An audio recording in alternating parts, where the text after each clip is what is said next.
Assalamualaikum warahmatullahi wabarakatuh. Selamat sore dan salam sejahtera untuk kita semua. Sebelum kita mulai acara, saya akan membacakan peraturan webinar pada acara sore hari ini. Berikut peraturan webinar pada sore hari ini. Peraturan webinar, semua peserta harus mengikuti acara dari awal sampai akhir acara dengan akumulasi 80% keikutsertaan peserta.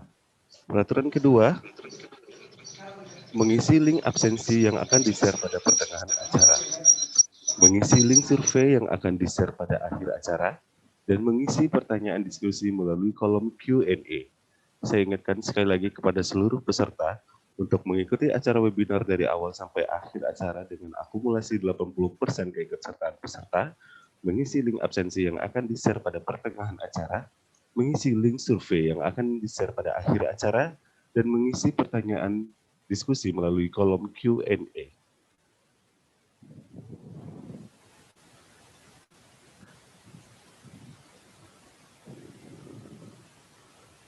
Dengan mengucap puji dan syukur kehadirat Tuhan Yang Maha Esa, pada hari ini Sabtu 19 Desember 2020 kita dapat hadir pada acara Zoom Webinar Perdatin Cabang Sumatera Utara seri 7 dengan tema Update on Inhalation Anesthesia in Neuro Anesthesia Practice. Yang saya hormati Ketua Perdatin Cabang Sumatera Utara Dr. Andrea Muri Prima Putra Lubis, Magister Kedokteran Anestesi, Spesialis Anestesi Konsultan Intensive Care. Yang saya hormati moderator acara pada hari ini, Dr. Boynardo Simamora, Magister Kedokteran Anestesi, Spesialis Anestesi. Yang saya hormati para speakers pada acara hari ini, Dr. Raden Roro Sinta Irina, Spesialis Anestesi, Konsultan Neuroanestesi, Dr. Krismas Gideon Bangun, Magister Kedokteran Anestesi, Spesialis Anestesi, Konsultan Neuroanestesi. Dan tak lupa juga yang saya hormati pendukung acara webinar pada sore hari ini, PT Mercy Pharma, Good Quality Improves Lives Quality, serta para hadirin yang saya sayangi. Sebelum memulai acara, saya akan membacakan susunan acara pada sore hari ini. Yang pertama yaitu pembukaan oleh saya sendiri. Yang kedua, mendengarkan lagu Indonesia Raya. Yang ketiga, kata sambutan oleh Ketua Perdatin Cabang Sumatera Utara. Keempat, kata sambutan oleh Marketing Manager PT Mercy Pharma. Yang kelima, kegiatan ilmiah. Untuk mempersingkat waktu, kita masuk ke acara berikutnya yaitu mendengarkan lagu Indonesia Raya.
Serta yang saya hormati, acara kita lanjutkan dengan kata sambutan oleh Ketua Perdatin Cabang Sumatera Utara kepada yang terhormat Dr. Andrea Muri Prima Putra Lubis, Magister Kedokteran Anestesi, Spesialis Anestesi Konsultan Intensive Care. Saya persilakan. Bismillahirrahmanirrahim. Assalamualaikum warahmatullahi wabarakatuh. Yang terhormat, para guru-guru senioren Perdatin Sumatera Utara, yang saya lihat sini sudah hadir Dr. Nazrin Umar, spesialis anestesi, konsultan neuroanestesi, Dr. Cahya Indra Utama, spesialis anestesi, Dr. Dadi Wahyu Wijaya, spesialis anestesi. Yang terhormat para pembicara pada hari ini, Dr. Raden Roro Sinta Irina, spesialis anestesi, konsultan neuroanestesi, Dr. Krismas Gideon Bangun, majelis kedokteran anestesi, spesialis anestesi, konsultan neuroanestesi, dan moderator kita pada hari ini, Dr. Boynardo Sumamora, majelis kedokteran anestesi, spesialis anestesi. Yang saya banggakan dan saya sayangi para peserta webinar pada hari ini, saya lihat cukup bervariasi, dan saya lihat juga kita yang hadir juga pada kesempatan ini. Pertama-tama kita panjatkan puji dan syukur atas kehadiran Allah SWT, Tuhan Yang Maha Esa, sehingga pada kesempatan ini kita masih dapat berkumpul secara virtual dalam mengikuti acara Perdatin Sumut webinar seri ke-7. Pada kesempatan ini kita akan bahas mengenai masalah neuroanestesi yang dikaitkan dengan penggunaan anestesi inhalasi yang akan dibawakan oleh pembicara-pembicara muda kita dari Perdatin Sumatera Utara. Semoga kegiatan ini dapat bermanfaat, dan kegiatan ini merupakan kegiatan webinar kita terakhir di tahun 2020. Semoga di tahun depan kegiatan webinar ini dapat kita laksanakan secara reguler kembali. Akhirnya saya ucapkan terima kasih kepada pihak pendukung acara kita pada hari ini, yaitu Mercy Pharma, dengan di sini ada kehadiran Pak Wardoyo beserta dengan jajarannya. Saya ucapkan terima kasih sehingga acara ini dapat terselenggara. Mungkin demikian yang bisa saya sampaikan pada kesempatan ini. Lebih kurang saya mohon maaf. Wabillahi taufiq wal hidayah. Wassalamualaikum warahmatullahi wabarakatuh. Acara selanjutnya akan disambutan oleh Marketing Manager PT Mercy Pharma. Kepada Bapak Wardoyo, saya persilahkan. Terima kasih atas waktunya. Assalamualaikum warahmatullahi wabarakatuh. Selamat sore dan salam sejahtera untuk kita semua. Yang pertama, atas nama PT Mercy Pharma, kami mengucapkan terima kasih kepada yang terhormat Ketua Perdatin Sumatera Utara, Dr. Andrea Muri, spesialis anestesi, konsultan intensive care, beserta staf Perdatin Sumatera Utara. Dan juga kami sampaikan yang terhormat kepada seluruh narasumber, Dr. Sinta Irina, spesialis anestesi, konsultan neuroanestesi, Dr. Krismas, Master Dokter Anestesi, spesialis anestesi, konsultan neuroanestesi, dan moderator acara webinar sore ini, Dr. Boynardo, Master Dokter Anestesi, spesialis anestesi. Dan juga kami ucapkan terima kasih pada seluruh peserta acara webinar kali ini bersama Perdatin Sumatera Utara. Perlu kami sampaikan bahwa Mercy Pharma saat ini mengembangkan diri di dalam obat-obatan, khususnya di spesialis anestesi dengan produk inhalasi anestesi, yaitu sevoflurin dan isoflurin. Tentu kami atas nama manajemen akan selalu support dan mudah-mudahan kerjasama ini bisa berlanjut dan berkesinambungan dalam rangka memajukan ilmu kedokteran anestesi bagi seluruh dokter di Indonesia. Itu yang bisa kami sampaikan, dan sekali lagi terima kasih. Semoga acara webinar sore ini berjalan dengan lancar dan bisa bermanfaat untuk para peserta dan kami semua. Terima kasih. Wassalamualaikum warahmatullahi wabarakatuh. Selamat sore, salam sejahtera untuk kita semua. Serta webinar yang saya hormati, Selanjutnya kita masuk ke acara inti, yaitu kegiatan ilmiah. Kegiatan ilmiah ini akan dipandu oleh moderator kita, yaitu Dr. Boynardo Simamora, Magister Kedokteran Anestesi, Spesialis Anestesi. Berikut kurikulum vitae dari moderator kita pada sore hari ini. Nama Dr. Boynardo Simamora, Magister Kedokteran Anestesi, Spesialis Anestesi. Tempat tanggal lahir, Medan, 7 Februari 1982. Pendidikan Dokter FKUSU 2000-2006, Magister Kedokteran Klinis Anestesiologi dan Terapi Intensif Fakultas Kedokteran USU 2008-2014, Dokter Spesialis Anestesiologi dan Terapi Intensif FKUSU 2008-2014. Pekerjaan, Staf Anestesi Rumah Sakit Umum Sultan Sulaiman Sergei 2014 sampai saat ini. Organisasi, anggota Perdatin Cabang Sumatera Utara, anggota ID Medan.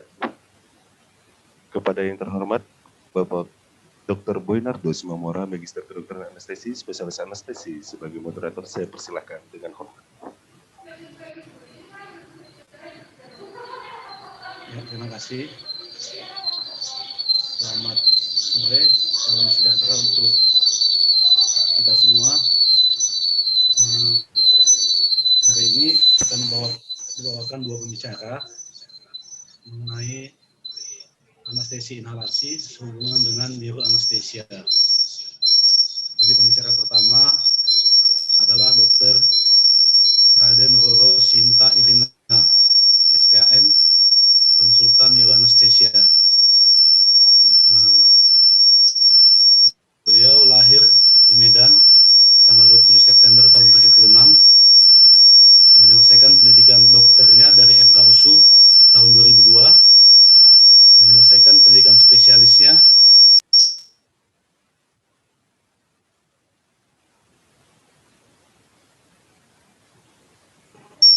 dari FKUSU tahun 2008, kemudian menyelesaikan pendidikan SP2 Neuroanestesia dari FK4 tahun 2019. Saat ini beliau sebagai staf di Departemen Anestesi dan Terapi Intensif FKUSU Haji Damarit Medan. Beliau juga merupakan organisasi dari Perdatin Cabang USU dan juga anggota Perdatin ID Medan. Selanjutnya kepada Dr. Sinta Ireni, kami persilakan untuk menyampaikan materinya, waktu 20 menit. Terima kasih.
Oke, Assalamualaikum warahmatullahi wabarakatuh. Bismillahirrahmanirrahim.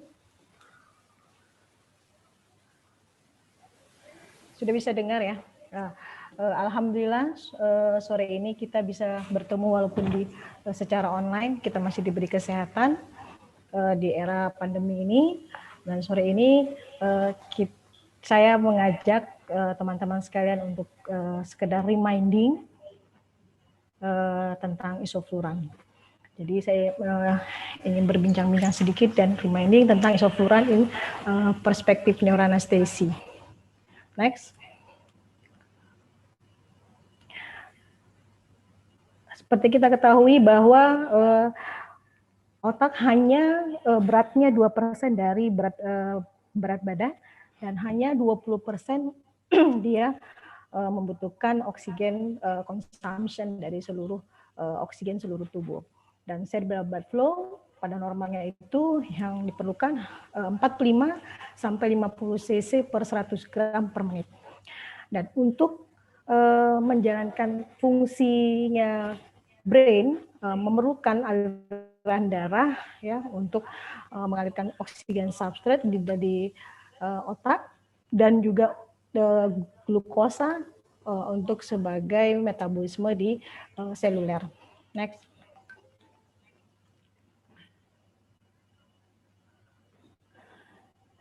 Cerebral blood flow berkisar antara 20 cc per 100 gram per menit yang bisa menyebabkan menurunnya kesadaran dan menunjukkan penurunan EEG, namun fungsinya masih normal. Nah, cerebral blood flow yang menurun sampai 18 cc per 100 gram per menit akan menyebabkan gangguan dari homeostasis dan anaerob metabolisme di neuron. Nah, bila CBF, cerebral blood flow itu menurun sampai 10 cc per 100 gram per menit, akan menyebabkan kehilangan integritas di tingkat seluler. Next.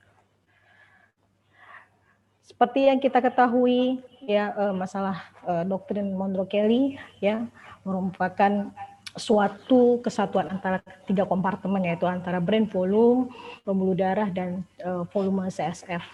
Jadi dia berada di suatu rongga otak yang kaku, ya. Jadi sehingga kalau ada 3 kompartemen ini yang salah satunya ada yang berubah volumenya, maka akan salah satunya akan berusaha mengurangi isi volumenya. Jadi kalau di sini maka pembuluh darah, venous blood atau CSF akan ikut keluar bila ada suatu massa. Bila masanya kecil. Nah, pada suatu saat kalau seandainya masanya akan menjadi besar, maka kompensasinya juga akan semakin besar. Next. Nah, seperti kita ketahui, prosedur untuk anestesi neurosurgical, kita harus tahu bagaimana normal anatominya dan bagaimana fisiologi daripada central nervous system. Kemudian kita harus tahu bagaimana apa-apa yang akan terjadi setelah adanya tumor itu trauma atau infeksi. Next.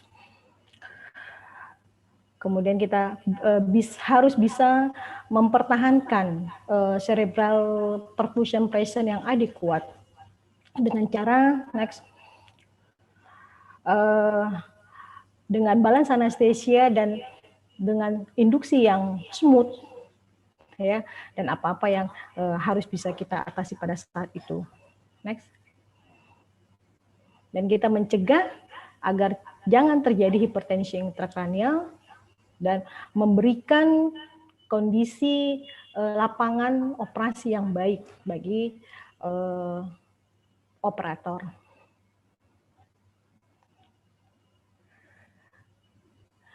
Untuk itu kita harus tahu, ya harus mengerti bagaimana teknik dan efek anestesi untuk mencapai sleek brain. Next. Dan mengetahui bagaimana teknik dan apa efek anestesi terhadap cerebral blood flow, terhadap intracranial pressure, autoregulasi dan CO2 reactivity dan CMRO2. Dan kita harus mengerti bagaimana manajemen selama perioperatif. Dan kita harus mengerti bagaimana mekanisme dari brain protection dan bagaimana memberikan brain protection itu tersebut. Ya, kalau secara ininya bahwa goals daripada neurosurgical itu adalah bagaimana memberikan lapangan operasi yang baik terhadap operator, mempertahankan CPP dan mempertahankan autoregulasi. Sementara Kalau seandainya kita memberikan anestesi secara neuroanestesi pasien yang mempunyai kelainan di kepala, ya, tapi yang dikerjakan bukan masalah neuronya, makanya harus kita maintain adalah cerebral perfusion pressure dan autoregulasinya. Next.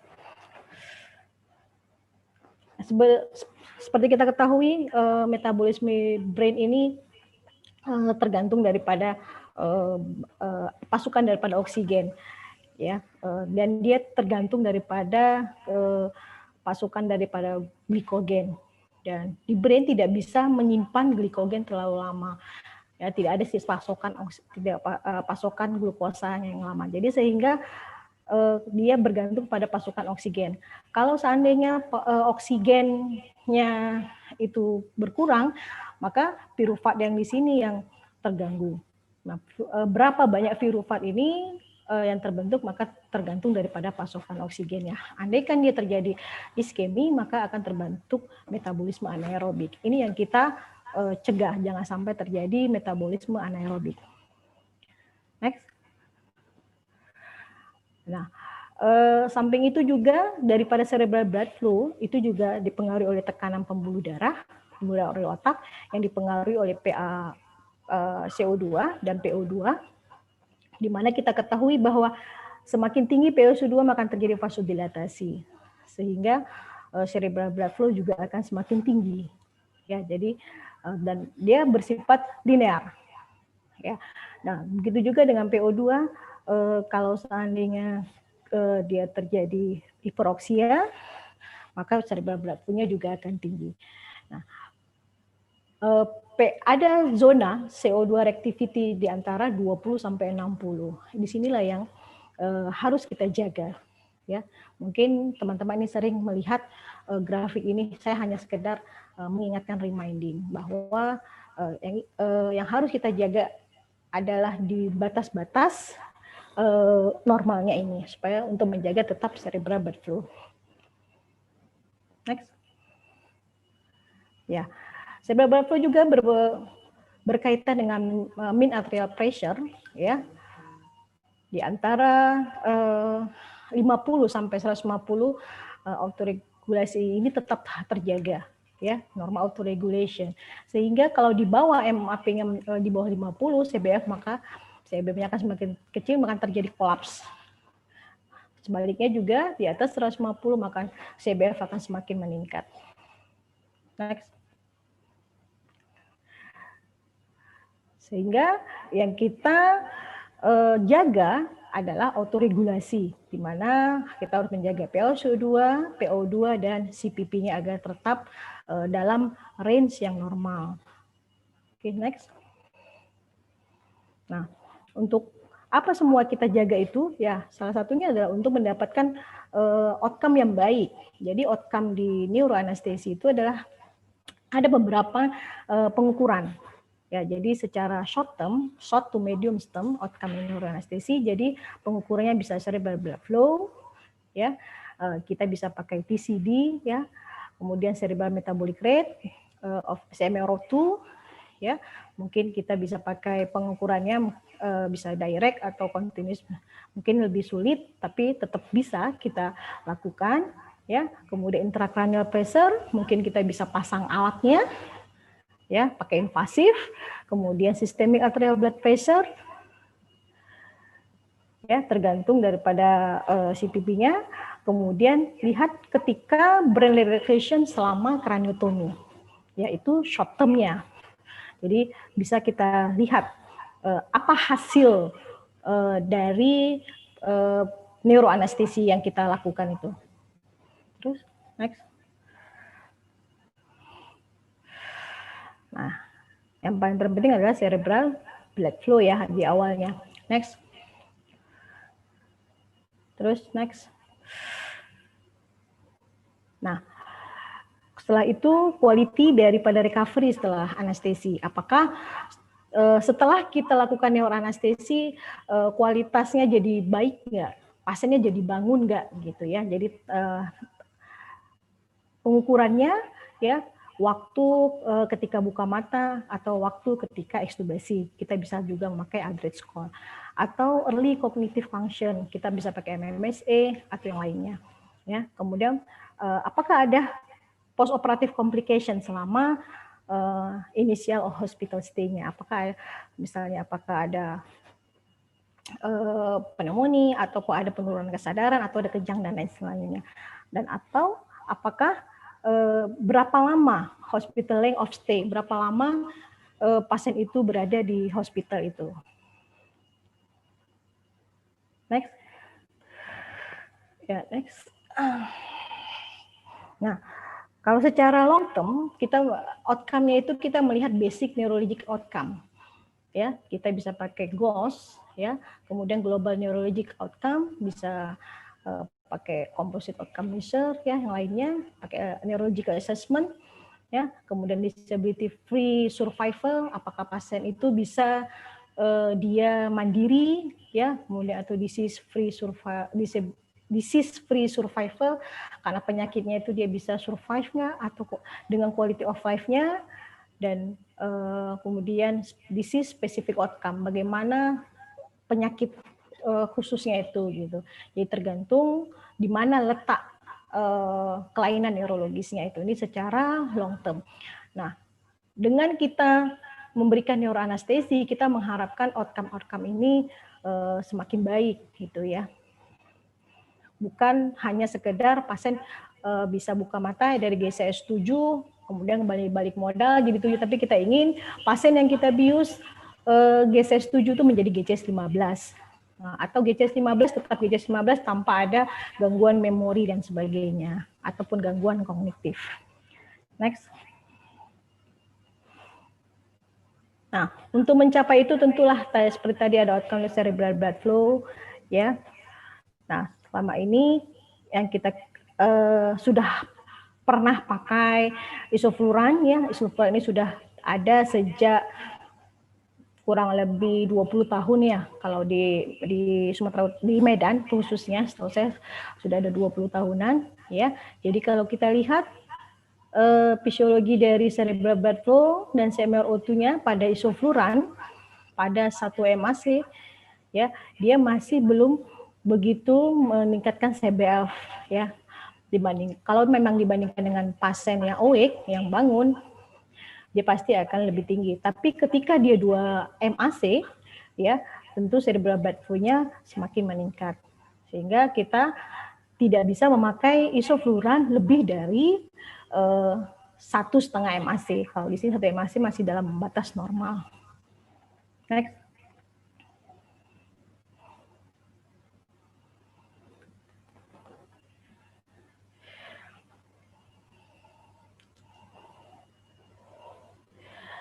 Nah, bila dibandingkan antara CPP, cerebral perfusion pressure, dan blood flow pada isofluran yang 1,4 dan 2,8 juga berbeda. Nah, ketika dua kalinya 2,8% dan 1,4%, maka pada 2,8% ini akan terjadi peningkatan cerebral blood flow. Begitu dengan juga PaSO2. Kalau kita berikan pada 1,4, ya masih belum terlalu tinggi, namun pada 2,8% isofluran sudah terjadi peningkatan PaSO2. Itu yang kita tidak inginkan. Kalau terjadi PaSO2 meningkat, tentu cerebral blood flow-nya ikut meningkat dan ICP-nya meningkat. Maka kita sarankan, ya, kita rekomendasikan isofluran tidak lebih dari 1,4%. Karena untuk menjaga tetap autoregulasinya tetap baik. Next.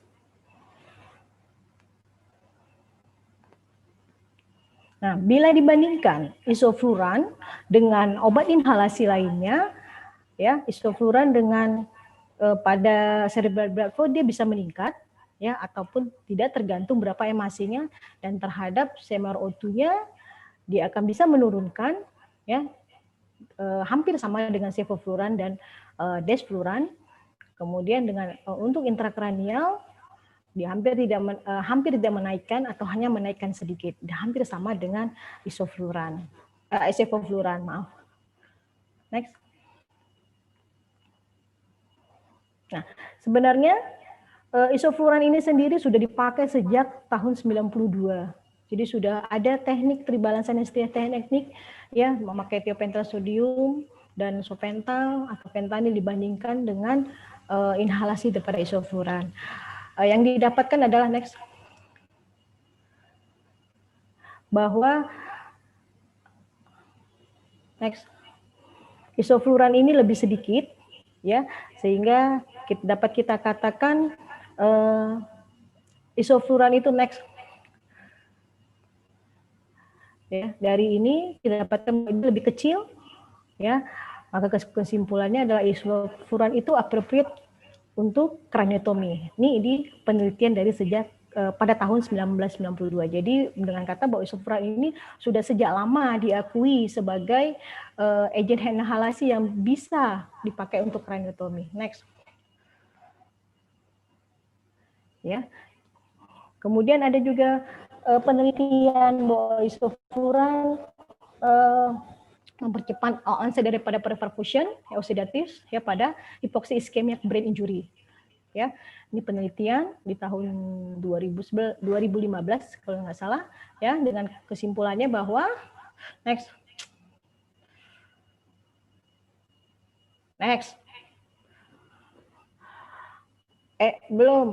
sebelumnya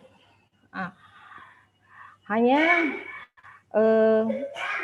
post treatment strategi ya, dia bisa mengawali daripada onset perfusion insignifikan sehingga dia mengurangi daripada brain injury sehingga dia mempunyai keuntungan yang permanen secara neurologi pada percobaan ya, dengan percobaan sini pada percobaan tikus dengan tikus yang head injury. Jadi isofluran ini bermanfaat ya, bisa mengurangi brain injury. Oke, terus Nah, penelitian lain dikatakan bahwa isofluran pada prekondisi ini juga merupakan neuroprotection dengan cara upregulation of tract ya, dari penelitian di sini ya, pada spinal cord ischemic injury. Jadi pada spinal cord injury juga yang ischemic, dia merupakan neuroprotection. Ya, dengan expression dari track pertama dengan menurunkan NADH secara signifikan. Jadi isofluran preconditioning dapat juga menurunkan NADH secara signifikan.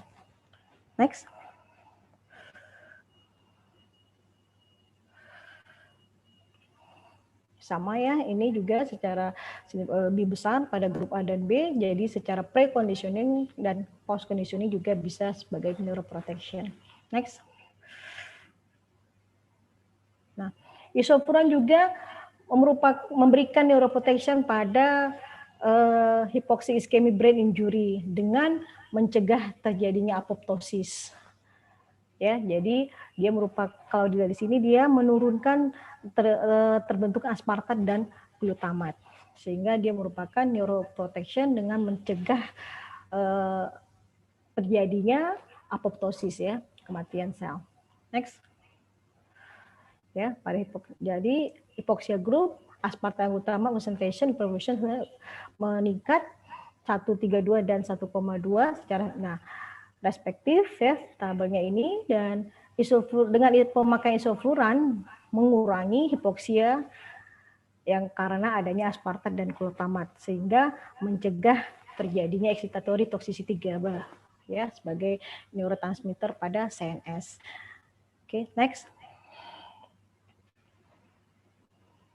Nah, mekanisme neuroprotektif dari volatile anesthetic agent ini ya, misalnya isofluran ya, dengan meningkatkan activity ya,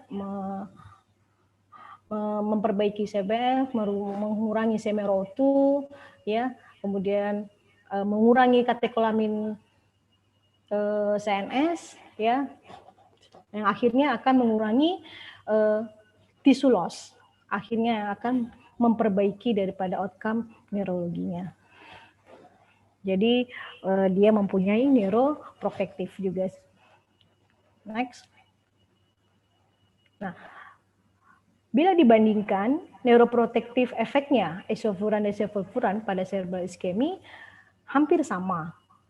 Ya, ini penelitian tahun 2020 ya. Jadi ini dibandingkan sevo dan iso pada untuk intrakranial tumor surgery, sevo mempunyai hampir yang sama pada cerebral ischemia dan dapat digunakan sebagai good alternatif. Berarti dengan kata lain, neuroprotektif sevo dan isofluran hampir sama. Ya, next.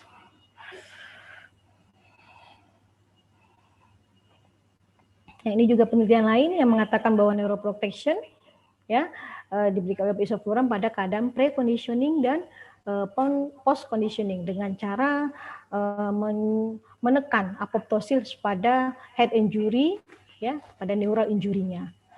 Jadi dia menekan apoptosis pada brain injury. Next. Nah, bagaimana bila dibandingkan isofluran, sevo, dan desfluran pada untuk cepat bangunnya, gitu. Nah, kalau dilihat dari sini, rata-rata ekstubasi memang waktu untuk ekstubasi lebih cepat pada desfluran dan sevofluran group dibandingkan dengan isofluran.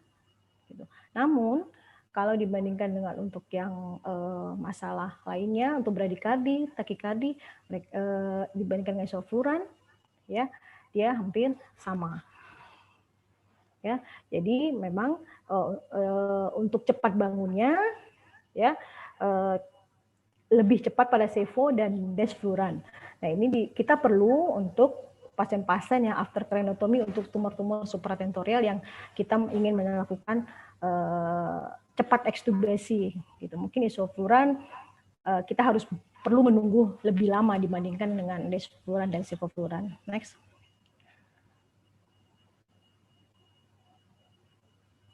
Next. Nah, ini juga penelitian yang lain juga banyak ya, isofluran preconditioning juga memberikan neuroprotection ya, banyak cara yang tadi dengan cara dia mengurangi apoptosis, ini juga dengan regulating the expression ya secara biomolekuler ya. Jadi kelihatan dari neuron-neuron yang rusak di ischemic core release ya secara biomolekuler ya merupakan pathway dan mengaktifkan mikroglia in the ischemic penumbra. Jadi dia mengaktifkan mikroglia di ischemic penumbra yang sebagai tempat iskemik, sehingga dia isofluran ini merupakan neuroprotection juga. Next.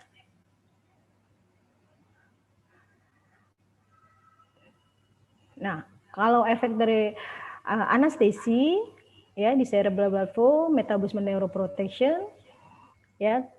Next. Secara rata-rata adalah di CBF-nya ini dia akan meningkat. Ya, jadi kalau pada pasien stroke iskemik mungkin kita perlu CBF yang lebih meningkat sedikit. Jadi pada isofluran dia bisa meningkat sedikit. Next.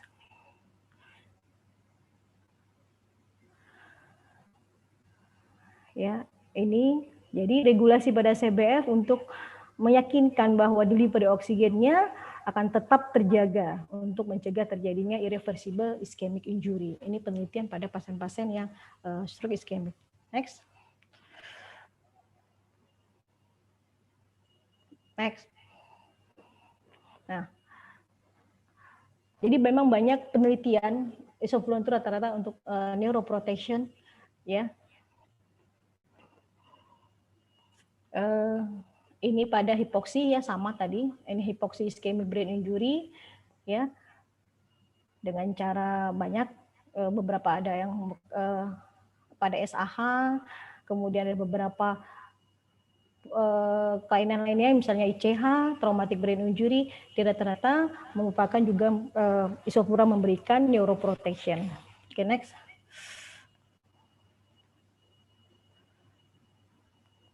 Ini mekanismenya ya, isofluran preconditioning ya.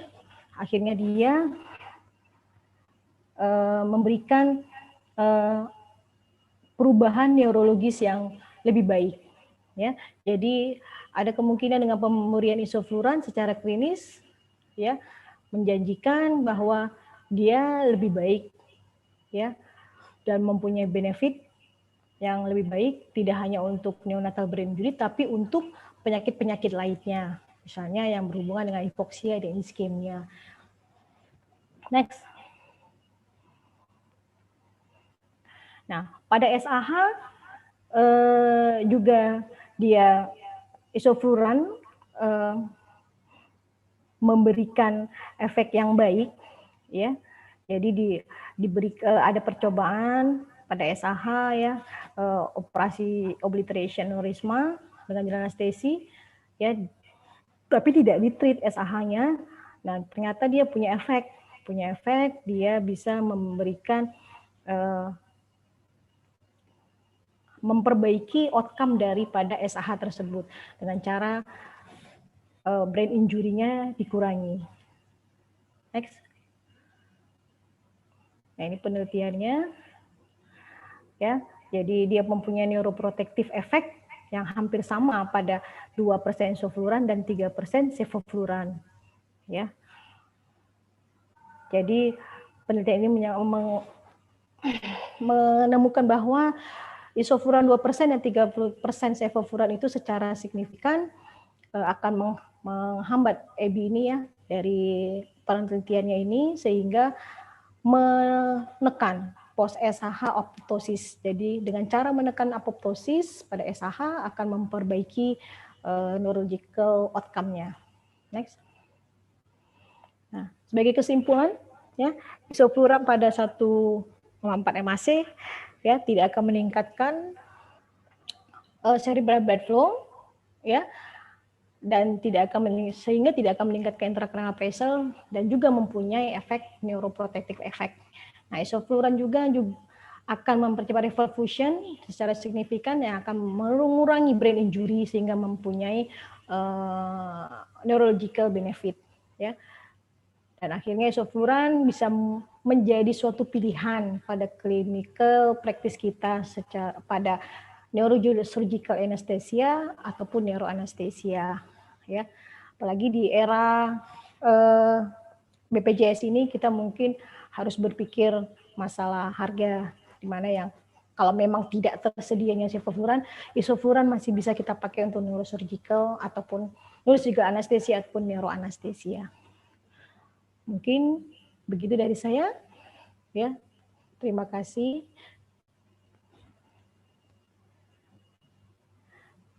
Bisa nanti kita. Oke, terima kasih Dr. Raden Roro Sinta Irina, SPN KNA. Kita masuk kepada pembicara kedua, Dr. Christmas Gideon Bangun, SPAN KNA. Dr. Christmas Gideon Bangun.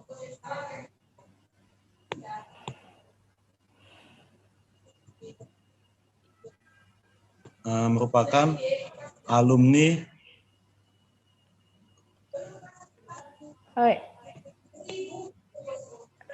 Halo.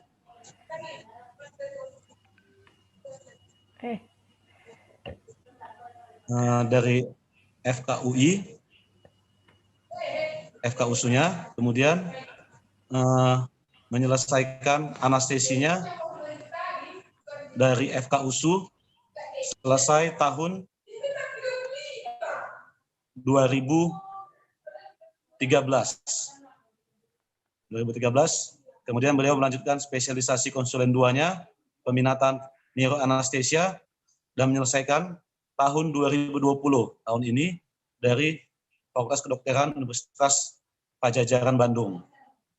Saat ini beliau bertugas sebagai staf SMF Anestesia dan Terapi Intensif di Rumah Sakit Haji Adam Malik Medan. Beliau juga saat ini sebagai pengurus di Perdatin Cabang Sumatera Utara, menduduki posisi Wakil Ketua Perdatin. Pada Dr. Christmas Gideon Bangun, SPAN KNA, kami persilakan untuk menyampaikan materinya lebih kurang 20 menit. Terima kasih Dr. Kesmas. Baik, terima kasih Dr. Boy sebagai moderator.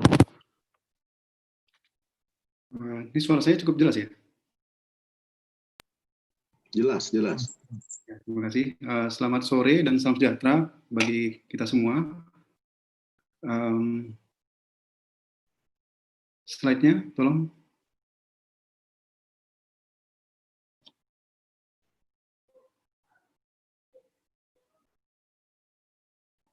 Nah, di sini saya akan membawakan materi sevofluran sebagai dan kaitannya sebagai obat yang neuroprotektif. Yang saya hormati para partisipan, saya lihat juga ada hadir guru-guru saya. Izin ya Dok untuk membagikan sedikit bercerita dan sharing mengenai topik kita pada sore hari ini. Dan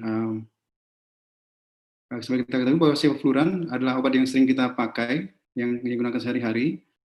Tapi kalau kita di era BPJS ini mungkin agak berkurang pemakaiannya. Tapi kalau kita lihat di jurnal di luar itu bahwa dikatakan bahwa sevofluran adalah most common volatile anesthesia yang digunakan di dalam praktek anestesi sehari-hari. Ya, slide berikutnya. Nah, di sini saya akan coba membuat objektif dari pemaparan ini adalah pertama untuk menekankan tentang pentingnya suatu neuroproteksi, dan kedua untuk lebih mendalami lagi atau mengingatkan lagi efek fisiologi dari sevofluran, kemudian untuk bagaimana cara menggunakan sevofluran sebagai agent anestesi secara aman, dan kemudian terakhir untuk update mengenai pengetahuan terbaru tentang properti dari neuroprotektif dan juga mungkin ada neurotoksisitas dari anestesi volatil, terutama sevofluran. Slide berikutnya. Ya, berbicara tentang neuroproteksi, jadi neuroproteksi adalah sekumpulan mekanisme dan strategi yang kita gunakan untuk melindungi jaringan saraf ya dari kejadian-kejadian seluler yang tidak kita inginkan seperti apoptosis, kemudian degenerasi, inflamasi, dan kegagalan energi. Di mana hal ini ternyata berkaitan, walaupun tidak langsung kelihatan ya, seperti yang dibilang Dr. Sita tadi, bahwa di jangka panjang ternyata berkaitan dengan penyakit neurodegeneratif kronik, namun juga bisa langsung dilihat efeknya, yaitu apabila terjadi iskemi, stroke, atau trauma. Slide berikutnya. Seperti kita ketahui bahwa neuron dari susunan saraf pusat itu sangat sensitif terhadap gangguan daripada delivery substrat, terutama adanya gangguan dalam delivery oksigen dan glukosa, dan akan menjadi salah satu penyebab dari kerusakan otak yang irreversible. Next. Sehingga dalam praktek kita melakukan tindakan anestesi sehari-hari, bahwa tugas kita yang pertama adalah untuk menjaga supaya sel tetap hidup, ya, tetap kita support, dan di samping itu juga melindungi sel-sel saraf, ya, sel-sel otak juga dari gangguan-gangguan dari eksternal. Ya, berikutnya, seperti kita ketahui bahwa iskemi itu akan memicu pada sel, akan memicu suatu kaskade yang akan berakhir kepada kematian sel secara eksitotoksik, ya. Ada juga kematian sel secara apoptotik. Di sini tidak akan saya jelaskan secara molekuler, dan juga bisa menyebabkan inflamasi atau terbentuknya radikal bebas. Ya, berikutnya.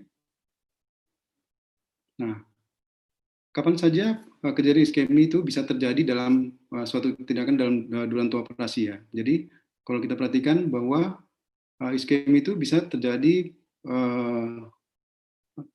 baik pada operasi neurosurgikal maupun operasi yang mungkin bukan neurosurgikal gitu. Nah, kalau pada operasi bedah saraf kita berhadapan dengan tekanan retaktor, ya, kemudian juga mungkin pasiennya juga mengalami vasospasme, kemudian adanya peningkatan ICP, kemudian juga berkaitan dengan adanya kejadian hipotensi atau perdarahan duranto operasi, kemudian juga adanya tindakan-tindakan duranto operasi seperti clipping atau shunting yang semuanya akan mengurangi blood flow ke sel sehingga rawan terjadi iskemi. Namun juga bisa terjadi akibat dari kondisi pasien sendiri, misalnya terjadinya atrial fibrilasi, kemudian adanya gangguan otot jantung sehingga menyebabkan gangguan cardiac output, ataupun ada penyakit vaskular lainnya, ya. Dan dikatakan juga bahwa itu bisa terjadi secara iatrogenik, ya, iatrogenik, apakah terjadi emboli udara atau plak atau trombus yang terlepas, kemudian juga iatrogenik yang non embolik, ya, sebagai bagaimana kita memanajemen pH dan CO2, di mana kita ketahui bahwa bila pH CO2 terlalu rendah akan menyebabkan vasokonstriksi sehingga menambah berat iskemi, kemudian juga hipertermi dan juga hipotensi. Sehingga banyak sekali kejadian-kejadian interoperasi itu yang harus kita hadapi untuk mencegah untuk melindungi dari sel-sel otak daripada iskemi. Selanjutnya, belum lagi kalau kita berhadapan dengan pasien yang memang rentan untuk hal ini, yaitu pasien yang misalnya dengan riwayat stroke, ya, atau mungkin stroke yang sedang berlangsung, stroke ringan yang kadang-kadang harus tidak bisa kita hindari, akan kita lakukan tindakan anestesi dan operasi. Ya, dan seperti kita ketahui bahwa mayoritas stroke itu di populasi adalah stroke iskemik. Dan juga walaupun pasien kadang-kadang tidak menunjukkan manifestasi stroke, namun pasien dengan risiko tinggi seperti hipertensi, kemudian ada diabetes, juga pasien-pasien yang rawan untuk terjadinya iskemi, ya, sehingga penanganan pada pasien-pasien ini tentu harus lebih berhati lagi apabila kita dalam rangka melakukan neuroproteksi. Selanjutnya, kita sama-sama ketahui bahwa pada cedera otak, ya, sangat jelas mortalitasnya, ya. Apabila cedera otak itu disertai dengan hipoksia, maka mortalitas akan menjadi 56%, dengan hipovolemi 64%, dengan hipoksia dan hipovolemi akan mencapai 76%. Sedangkan cedera otak tanpa hipoksia dan tanpa hipovolemi itu hanya 27%. Berikutnya, ya, dalam melakukan tindakan anestesi kita sehari-hari tentu kita sudah sangat paham, ya, dengan basic method, yaitu ABCDE, ya, di mana airway kita harus jaga jalan nafas bebas sepanjang waktu, kemudian breathing, kita pertahankan pasien pada normokapni, terutama pada cedera kepala, atau boleh slide hipokapni pada pasien tumor, kemudian C, circulation, kita hindari lonjakan tekanan darah atau penurunan tekanan darah, ya, kemudian pasien selalu kita pertahankan dalam keadaan normovolemi, ya, normoglikemi, normosmolar, kemudian hipotermi E, ya, low normotermi, ini adalah semua dalam rangka brain protection, dan kemudian D, drugs, ya, jadi kita harus juga menggunakan obat-obat yang pertama itu tidak boleh meningkatkan TIK, obat-obat tidak boleh meningkatkan TIK, dan juga kita harus atau sebaiknya menggunakan obat-obat yang bersifat neuroproteksi. Kita ketahui bahwa perangkat obat-obat yang kita gunakan selama ini juga memiliki banyak properti neuroproteksi, ya, seperti pentotal sudah kita ketahui, kemudian inhalasi anestesi termasuk sevofluran, lidocaine, mannitol, magnesium, erythropoietin, dan dexmedetomidine. Selanjutnya, di sini kita akan fokus mengenai sevofluran. Jadi secara sebelumnya dari evidence base-nya dikatakan bahwa banyak sekali metode-metode dari zat anestetik ini dalam menimbulkan neuroproteksi, ya, seperti kita ketahui barbiturat itu mengurangi kebutuhan metabolik dari sel, kemudian propofol yang lebih dominan ke antioksidan activity dan mitochondrial membrane stabilization. Namun pada anestesi volatil ada satu karakteristik, ya, yang dikatakan dalam rangka neuroproteksi disebutkan preconditioning, ya, seperti yang sudah disebutkan oleh Dr. Sinta ini tadi, ya, tadi. Jadi intracellular mediated preconditioning. Berikutnya, jadi kita langsung fokus pada sevofluran, di mana sevofluran kita tahu, kita kenal dia tidak berwarna, kemudian pada suhu kamar dia berbentuk cair, dan stabil pada suhu kamar dan boiling point pada 58,6 derajat Celcius, ya. Kemudian dengan bau atau wangi yang bisa kita tolerir, ya, pleasant odor, dan dikatakan bahwa absence of irritation. Ini mungkin sudah sering kita buktikan bahwa tidak ada iritasi pada jalan nafas, sehingga sangat baik sebagai obat untuk induksi inhalasi dan maintenance anesthesia pada anak-anak maupun pada dewasa. Berikutnya, dan sevofluran ini memiliki keunggulannya itu kelarutan darah gas yang rendah, sehingga pasien cepat akan terinduksi, kemudian pasien akan cepat mengalami pemulihan lagi, cepat bangun lagi, sehingga bisa langsung dilakukan penilaian neurologis. Berikutnya, ya, sevofluran dan juga inhalasi anestesi yang lain yang sekarang kita pegang, cara kerjanya adalah melalui reseptor, ya, yaitu dengan meningkatkan atau agonis dari reseptor GABA, ya, dan dia antagonis dari reseptor NMDA. Jadi GABA ini merupakan neurotransmitter yang inhibitory, yang dominan di otak, dan glutamat, ya, merupakan neurotransmitter excitatory yang dihambat oleh sevofluran. NMDA adalah salah satu reseptor yang berkaitan dengan glutamat. Selanjutnya, nah, bagaimana efek sevofluran terhadap hemodinamik? Ya, sama-sama kita ketahui bahwa semua anestesi volatil itu bersifat vasodilatasi, ya, sehingga akan menurunkan tekanan darah, ya, kemudian vascular resistance akan turun.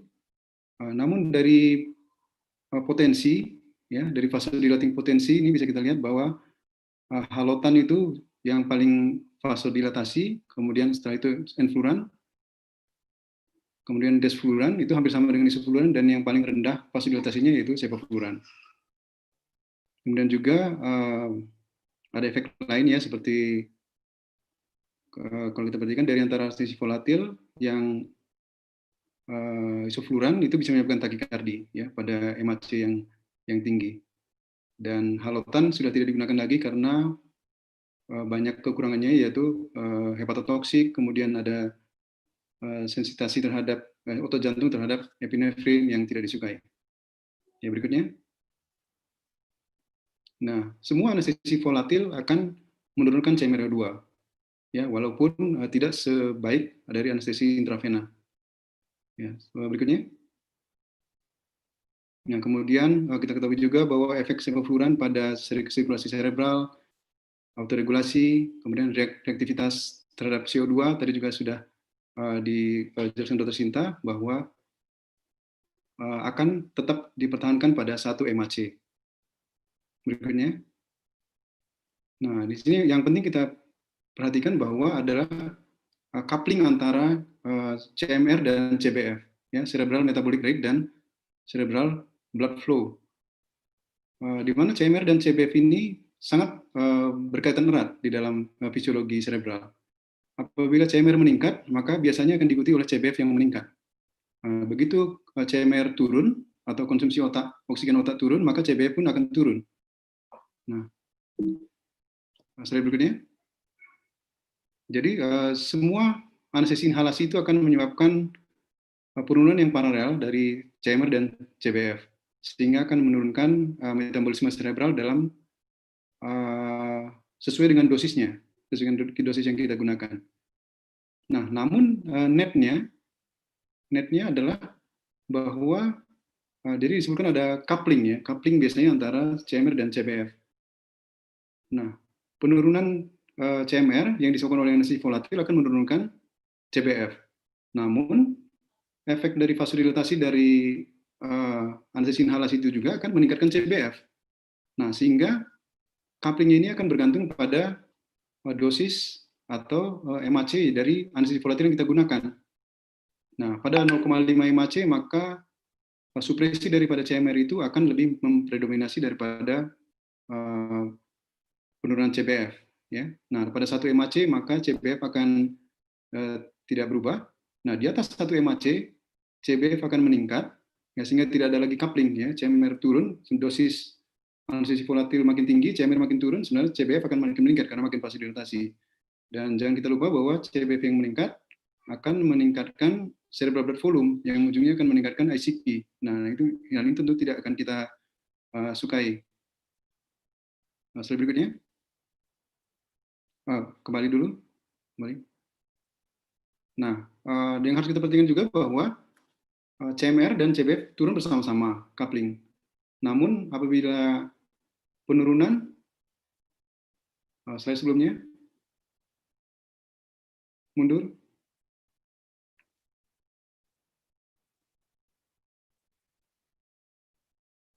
Ini sudah lewat slide-nya. Tolong mundur 3 slide. Ya, di sini aja dulu.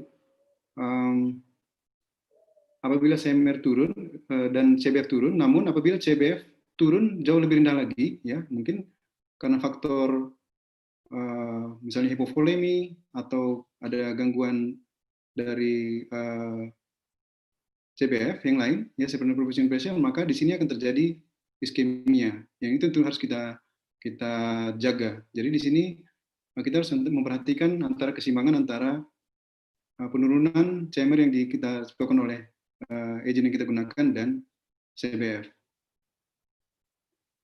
Slide berikutnya. Ya, jadi tentu kita tidak mau kita melakukan suatu tindakan iatrogenik iskemi, ya, seperti yang sudah disebutkan tadi, bahwa penggunaan sevofluran atau tindakan anestesi yang lain itu harus kita perhatikan dari semua sisi. Nah, di sini kita akan masuk lebih dalam mengenai efek sevofluran sendiri atau anestesi volatil sendiri terhadap otak, ya, kaitannya dengan neuroproteksi. Kalau dulu atau yang sering kita ucapkan pada pasien adalah bahwa anestesi yang kita lakukan itu sifatnya reversible. Jadi apabila kita melakukan tindakan anestesi, nanti pasiennya bangun, apakah akan ada, atau yang sering orang tua sering tanyakan, anak saya nanti jadi makin bodoh nggak, Dok? Itu sering ditanyakan oleh pasien. Nah, kita selalu menjawab tidak ada efek sama sekali.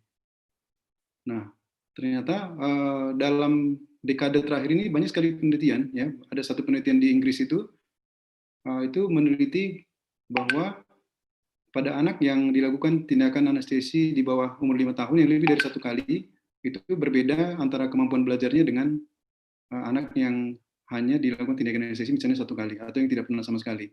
Ya, di sini juga harus kita perhatikan laporan-laporan terbaru. Ya, ini ada sebuah jurnal ya tahun 2014 menyebutkan bahwa volatile anestesi itu adalah memiliki sifat sebagai pedang bermata dua, ya. Jadi ada double-edged sword, terutama pada otak neonatal. Slide berikutnya. Ya, jadi pada dekade terakhir sudah mulai digudungkan lagi mengenai neurotoksisitas yang disebabkan oleh obat anestesi pada populasi pediatrik, di mana populasi pediatrik kita ketahui otak sedang berkembang, ya, dan belum matur.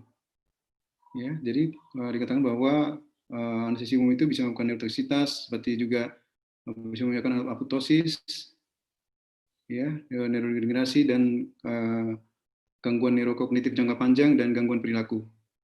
Slide berikutnya. Nah, jadi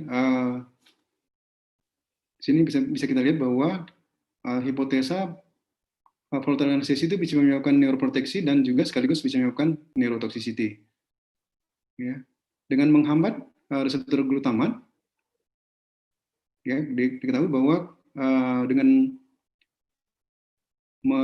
tanda kutip menidurkan sel, ya, sehingga tidak terjadi reaktivasi glutamat itu akan mengurangi apoptosis, sehingga menghambat cerebral metabolic rate, mengaktifasi GABA, inhibitory, semuanya mengarah ke neuroproteksi, termasuk juga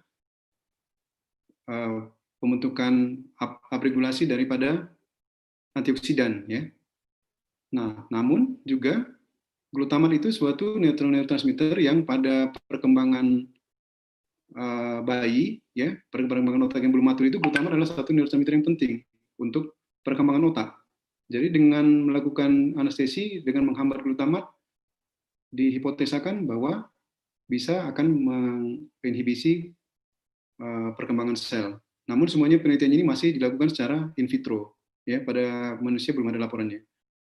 Ya, slide berikutnya. Nah, jadi kita masuk ke preconditioning. Ini salah satu karakteristik dari anestesi volatil yang dikatakan menjadi neuroproteksi. Ya. Jadi ischemic preconditioning ini pertama diperkenalkan tahun 1986, adalah suatu fenomena di mana suatu episode iskemi yang singkat, yang subletal, yang dilakukan sebelum periode iskemi yang sudah diantisipasi, gitu. Nah, itu akan ternyata memberikan proteksi terhadap efek buruk dari iskemi yang berkepanjangan itu. Jadi apabila biasanya di penelitian in vitro itu dilakukan obstruksi pada arteri cerebri media untuk menimbulkan iskemi. Nah, apabila dilakukan preconditioning sebelumnya, dilakukan episode iskemi yang singkat, maka outcome-nya akan ternyata neuron-neuron itu lebih bertahan, demikian. Slide berikutnya. Nah, ternyata efek ischemic preconditioning ini ditiru atau efek dari obat anestesi volatil ini menyerupai secara farmakologi, sehingga ada istilah anesthetic preconditioning. Nah, jadi seperti yang kita kembali ke tindakan kita sehari-hari, bahwa dalam durasi operasi kita tidak tahu apakah bisa terjadi perdarahan yang banyak, kemudian ada emboli, ya, iskemi yang akan terjadi, hipotensi. Nah, ternyata obat bila kita gunakan anestesi volatil itu termasuk salah satu neuroproteksi juga. Ya, slide berikutnya. Ya, ini ada laporan, ya, bahwa dilakukan imaging, ya, antara neuron-neuron yang mati itu dalam titik, ya. Di sebelah kiri ada yang no preconditioning control, kemudian di sebelah kanan ini di precondition 0,5% isofluran. Ya, sangat bermakna perbedaannya. Slide berikutnya. Ya, jadi sevofluran memang memiliki karakteristik neurotoksisitas juga neuroproteksi. Nah, pada otak yang sedang berkembang, slide berikutnya. Ya, jadi sewaktu periode perkembangan kritikal dari otak, juga secara in vitro, ya, dikatakan bisa melakukan apoptosis dan neurogenerasi, ya, yang akan bisa mempengaruhi kemampuan belajar dan defisiensi memori, ya, dan ini juga bergantung kepada dosis, frekuensi, dan lama terpapar dari sel-sel saraf tersebut. Slide berikutnya. Ya, semua anestesi inhalasi, sevofluran, isofluran, desfluran, halotan, dan enfluran menunjukkan efek protektif, ya, bukan cuma di otak, tapi ternyata di seluruh organ lain juga, ya, seperti ginjal, kemudian paru, juga otot jantung, ya. Jadi sangat disukai juga pada operasi jantung karena efek preconditioning-nya ini juga, ya, juga menunjukkan neuroproteksi pada stroke, model stroke, ya, HIBD, kemudian SAH, dan lain-lain. Berikutnya. Nah, dan dilaporkan bahwa single exposure, ya, mungkin paparan tunggal itu tidak akan menyebabkan impact yang buruk pada otak yang sedang berkembang. Namun direkomendasikan bahwa prosedur bedah yang dilakukan dengan sevofluran mungkin lebih baik dihindari pada anak di bawah usia 3 tahun dan ditunggu sampai lebih dewasa lagi. Selanjutnya. Nah, di sini ada satu jurnal tahun 2016 mengenai efek neuroprotektif dari sevofluran pada anestesi umum. Slide berikutnya. Nah, ternyata ada satu protein serum yang bisa diukur dari serum, yaitu protein S100B yang merupakan biomarker, ya, biomarker dari keseluruhan kerusakan otak post anestesia. Di mana S100B ini adalah suatu protein yang calcium binding protein yang ditemukan di sel susunan saraf pusat, kemudian merupakan bagian dari astrosit dan sel Schwann yang akan meningkat di serum apabila pasien terjadi kerusakan otak. Lanjut. Ya, dan ternyata dari penelitian ini bahwa protein serum 100B itu konsentrasinya secara signifikan menurun setelah anestesi umum ya dengan sevofluran pada dosis rendah. Sehingga obat ini dikatakan mempunyai efek anti-apoptotik dan neuroprotektif efek dari susunan saraf pusat. Ya, selanjutnya. Nah, di sini ada jurnal tahun 2014 mengenai membandingkan efek neuroprotektif dari isofluran, sevofluran, dan desfluran sebagai preconditioning neurosurgical pada cedera otak, iskemi, atau reperfusi. Lanjut.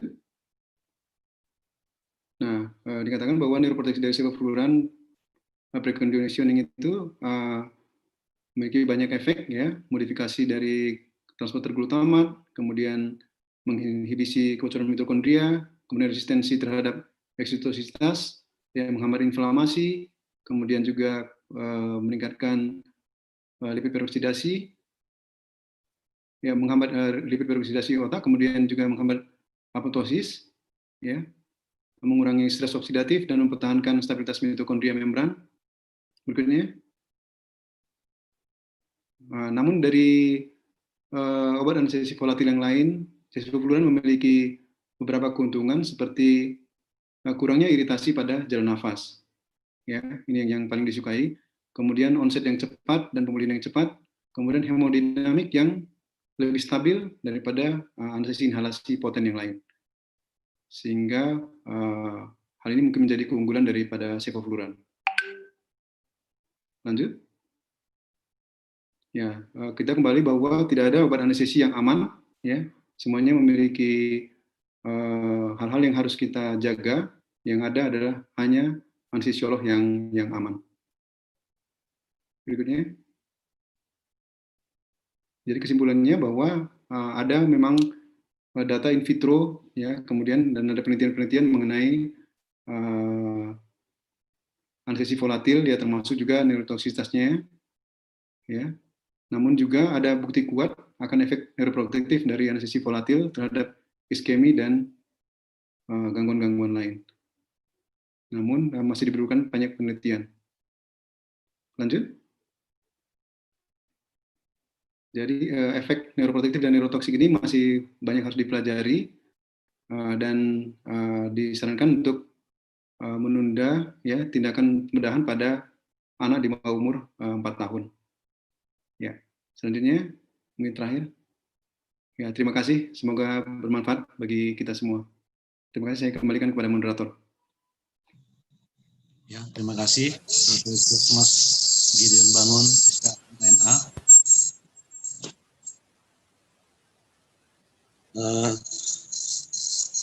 Pada para panelis, jika memang ada yang ingin dipertanyakan nanti kepada dua pembicara, boleh disampaikan setelah pembicara ketiga.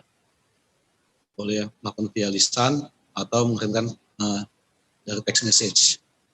Selanjutnya kepada pihak dari PT sponsor kita,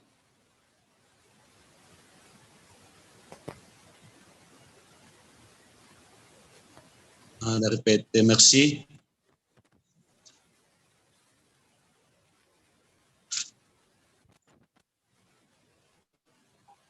ya, Ibu Nancy Tangkelani, kami persilahkan untuk menyampaikan tentang produk yang ingin disampaikan. Terima kasih, Bu Nancy. Silakan. Iya, terima kasih Dr. Boynardo. Saya perwakilan dari PT Mercy Pharma, tim produk, mengucapkan terima kasih kepada seluruh pengurus dan anggota Perdatin Sumatera Utara, khususnya Ketua Perdatin Sumatera Utara, Dr. Andrea Muri. Terima kasih banyak atas kesempatannya telah diberikan kepada PT Mercy Pharma untuk bekerja sama menyelenggarakan Zoom Webinar Simposium Perdatin Sumatera Utara yang mengusung tema Update on Inhalation Anesthesia in Neuroanesthesia Practice. Pertama, sebelum saya mempresentasikan produk, bersama-sama kita melihat video dari company profile PT Mercy Pharma.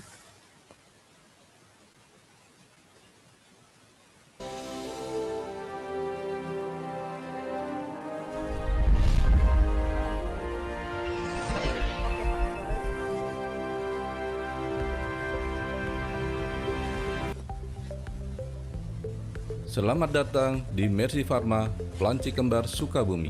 Pabrik yang dibangun di atas lahan 14 hektar terdiri dari 8 bangunan gedung produksi dengan fasilitas ruang kantor dan R&D.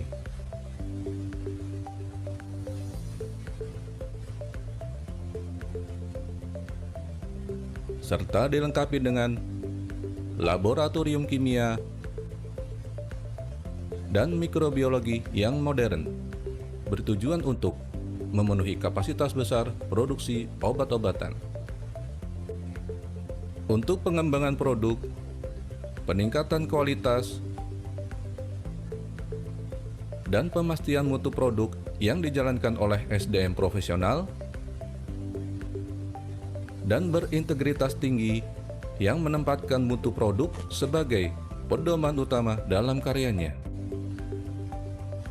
Sejak berdiri pada tahun 1997, dimulainya pembangunan hingga 1999 mulai berproduksi, didukung dengan fasilitas produksi dengan teknologi terkini yang memenuhi standar cara pembuatan obat yang baik. Dalam wujud visinya menjadikan Mercy sebagai industri farmasi unggulan di dalam negeri maupun di luar negeri yang berstandar internasional. Tujuan kami adalah untuk membuat produk-produk berkualitas tinggi yang berkapasitas besar, efisien, dengan biaya kompetitif di pasar lokal dan ekspor.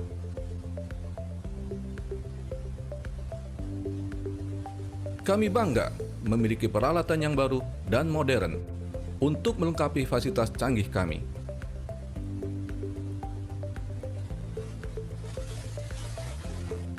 Semua peralatan diuji dan divalidasi sebelum setiap produk diproduksi. Prasarana untuk kelancaran produksi sehari-hari mencakup kompres air untuk menggerakkan mesin produksi, purified water system, sistem pengolahan air murni untuk bahan baku obat, dari penjulingan hingga distribusi ke semua gedung. Boiler room, proses pembuatan uap panas untuk proses produksi dan proses pengolahan water for injection. Gedung unit-unit produksi sebagai gedung pengolahan obat-obatan dengan bahan baku kimia. Memproduksi beberapa jenis produk unggulan antara lain tablet salut, kaplet, kapsul, serbuk oral, injeksi, infus, maupun cairan oral dan krim obat luar. Untuk dapat mempertahankan kualitas hingga lini akhir, proses produksi Mercy menyimpan produknya dalam gudang dengan kapasitas lebih dari 3.500 palet, terbagi atas beberapa kondisi suhu dan kelembaban tata ruang. Guna menjalankan misi Mercy untuk menyediakan dan memasarkan obat yang bermutu, tersebar merata, tersedia cukup, dan terjangkau masyarakat seluas-luasnya. Untuk meningkatkan derajat kesehatan masyarakat Indonesia dan internasional, dengan kantor perwakilan Mercy siap melayani pelanggan di seluruh Indonesia. Pada masa yang akan datang, diharapkan Mercy dapat memelihara dan meningkatkan eksistensi perusahaan untuk membangun Indonesia dalam dunia kesehatan. Karena kesehatan Anda adalah prioritas kami. Kami yakin dengan kualitas obat yang baik akan meningkatkan kualitas hidup.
nggak ada dibilang. Neurosurgical mungkin aku kali ya.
Ya, selanjutnya saya akan mempresentasikan produk isofluren dan sevofluren dari PT Mercy Pharma.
Ya, isofluren dan sevofluren PT Mercy Pharma.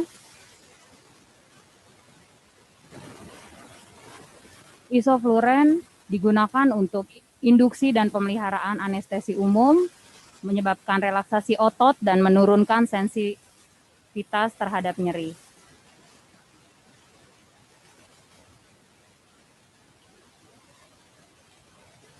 Dikemas dalam 2 sediaan.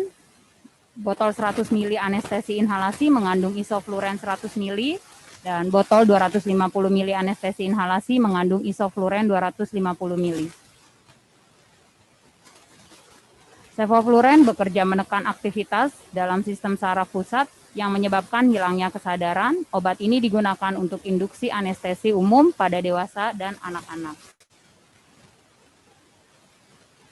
Sevofluren dikemas dalam botol 250 ml, anestesi inhalasi mengandung sevofluren 250 ml. Keunggulan dari produk isofluren dan sevofluren PT Mercy Pharma yaitu mempunyai efektivitas yang sama dengan originator, harga ekonomis, diproduksi melalui proses filtrasi 0,22 mikron.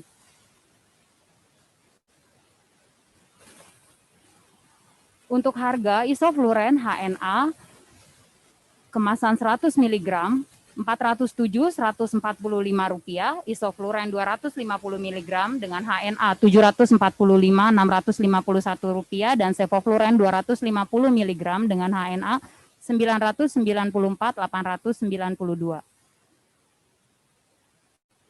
Untuk sevofluren dan isofluren PT Maisi Farma diproduksi dengan memiliki nomor izin edar seperti tertera pada slide dan diproduksi dengan Good Manufacture Practice GMP sertifikat seperti pada slide terlampir. Proses manufacturing dengan sterilisasi penyaringan atau filtrasi 0,22 mikron yang dapat membebaskan partikel dan bakteri, di mana adanya partikel akan menyebabkan percepatan kerusakan mesin dan vaporizer anestesi.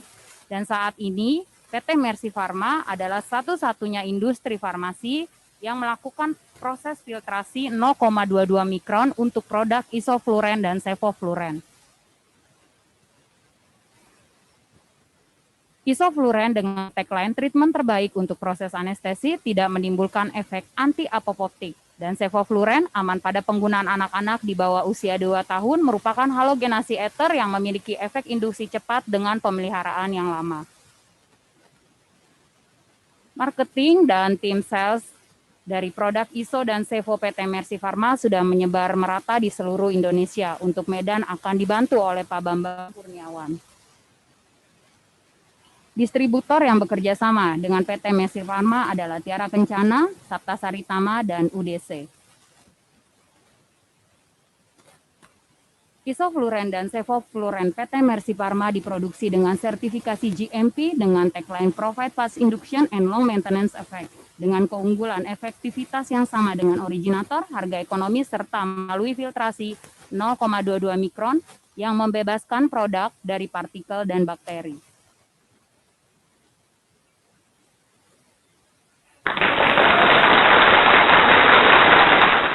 Ya, demikian presentasi saya dari produk isofluren dan sevofluren PT Mercy Pharma.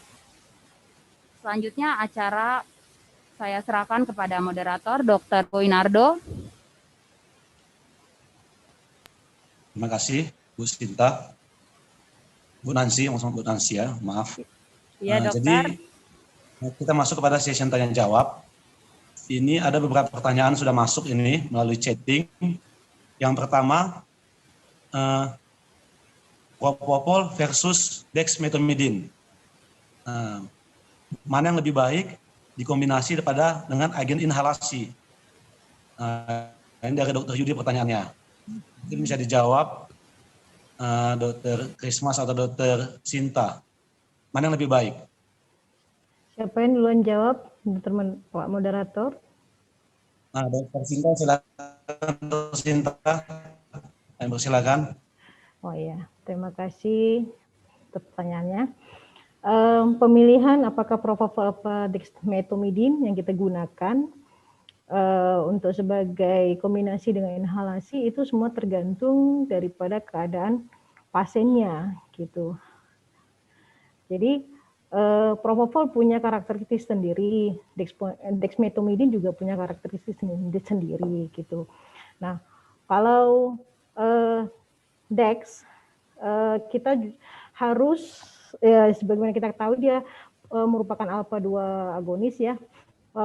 Dia bisa mempengaruhi daripada hemodinamik juga ya, dari heart rate, tekanan darah gitu. Dan juga propofol juga seperti itu. Dia juga mempengaruhi hemodinamik. Nah, apakah yang kita pilih? Bisa kita pakai salah satu atau bisa juga dua-dua, tergantung keadaan pasiennya. Mana yang lebih baik? Depend on patient juga gitu. Nah, namun kalau kita pakai dex, ada satu yang harus kita ingat bahwa kadang-kadang dex ini membuat kabur akan dalamnya anestesia kita karena kita melihat dari hemodinamiknya saja kan. Jadi heart rate-nya relatif bradikardi, tensi relatif stabil, agak tidak pernah tinggi begitu kan.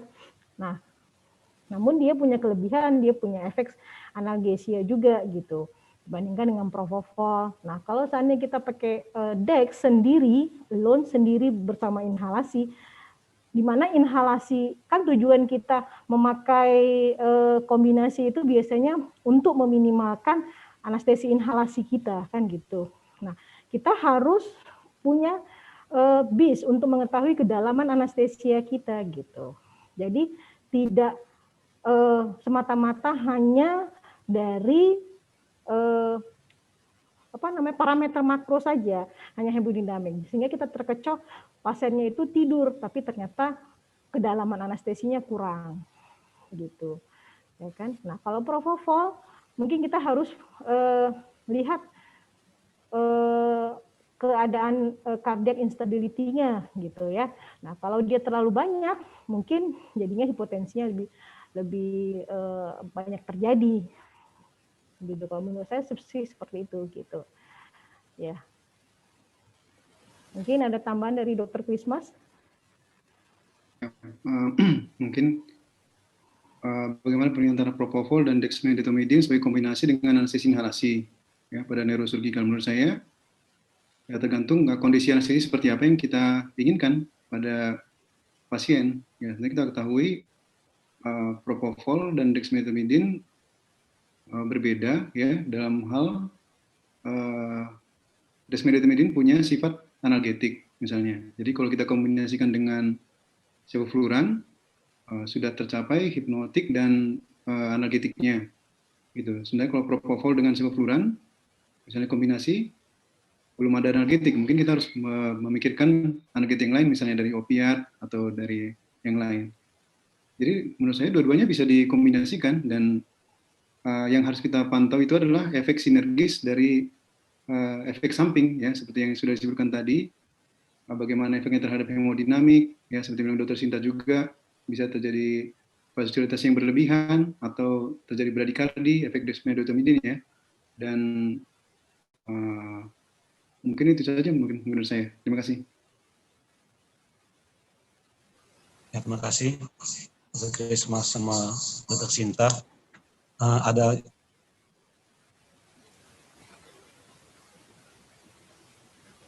yang kedua pertanyaan dari Dr. Halim tentang slide hipokarbi. Apakah hal ini masih dibutuhkan? Mas pertama bisa menjelaskan?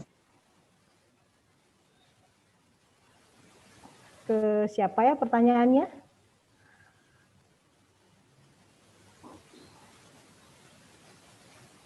Ke siapa pertanyaannya? Ke saya atau ke Dr. Krismas?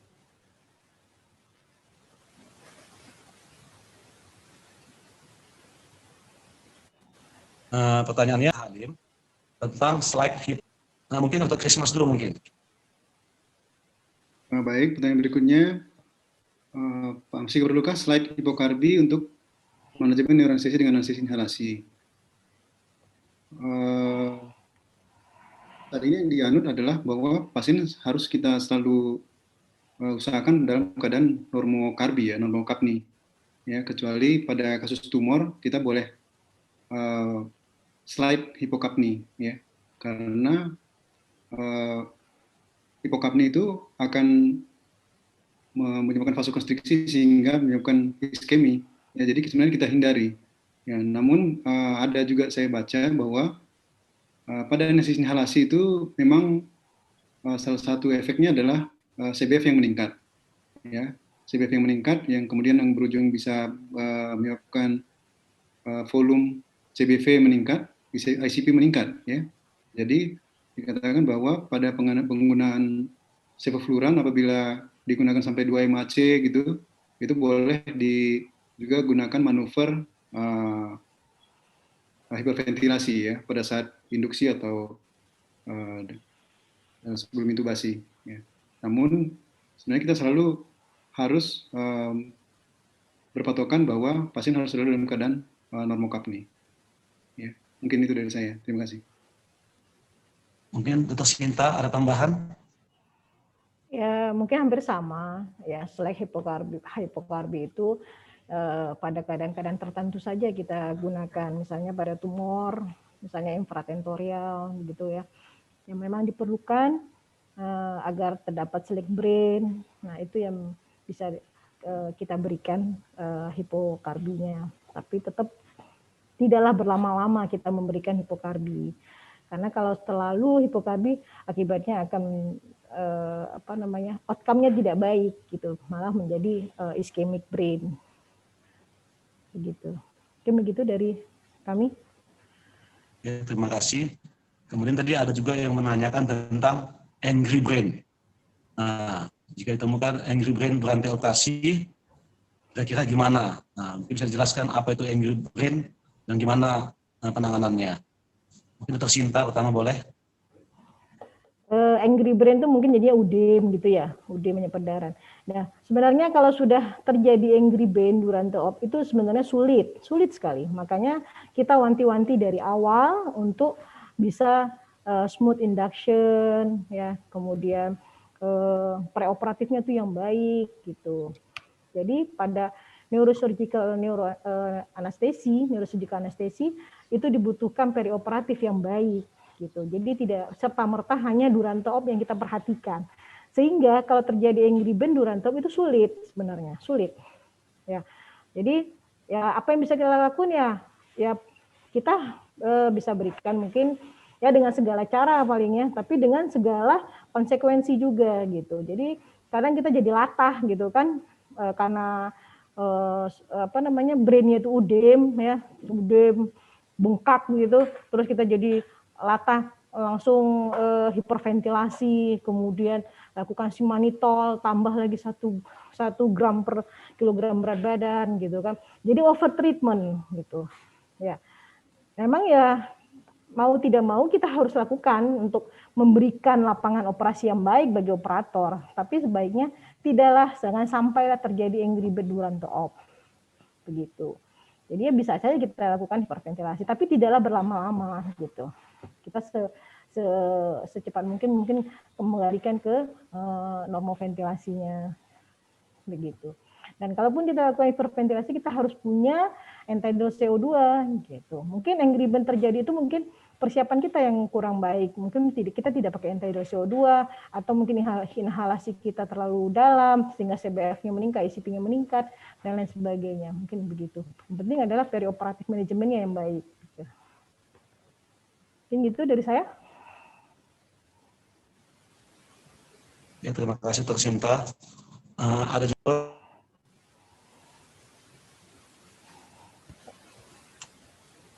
terpaksa menanyakan tentang neurotoksisitas pada balita dengan penggunaan agen inhalasi. Nah, bagaimana ini? Mengingat pada beberapa kasus kita masih menggunakan inhalasi agen ini untuk induksi. Seberapa besar sebenarnya bahayanya gitu? Mungkin bisa jelaskan. Oh iya. Dr. Sinta. Ini kepada saya. Kepada Dr. Krismas kita. Ini Krismas. Dr. Amir ya? Iya, Amir Pasar. Ya, tadi memang efek neurotoksis pada usia balita.